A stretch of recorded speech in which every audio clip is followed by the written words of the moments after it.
আমার কোনো মানুষ ভাল লাগে না, কিন্তু তোমারই ভাল লাগছে, কারণ তুমি পড়ি। এই কথাটা আগে কতজনকে বলেছেন?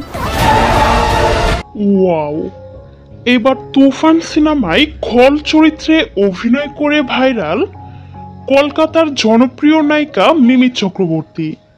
কারণ তুমি পড়ি। এই কথাটা আগে কতজনকে বলেছেন? সম্প্রতি প্রকাশিত হয়েছে বহুল আলোচিত তুফান সিনেমার অফিসিয়াল টিজার, যা প্রকাশের সাথে সাথে নেট দুনিয়ায় রীতিমতো তোলপাড় শুরু হয়েছে। আর তুফান সিনেমায় দারুণ একটি ক্যারেক্টার প্লে করেছেন মিমি চক্রবর্তী।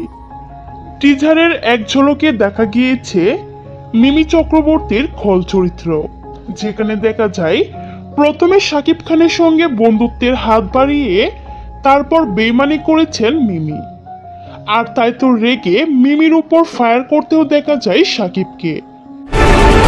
সত্যি বলতে বরাবরই মিমি চক্রবর্তীকে খলনায়িকা চরিত্রে দারুণ মানায়। সো ভিউয়ার্স, তুফান সিনেমায় মিমি চক্রবর্তীকে শাকিবের বিপরীতে দেখতে পেয়ে আপনাদের কেমন লাগছে তা জানিয়ে ফেলুন ভিডিওর নিচের কমেন্ট বক্সে।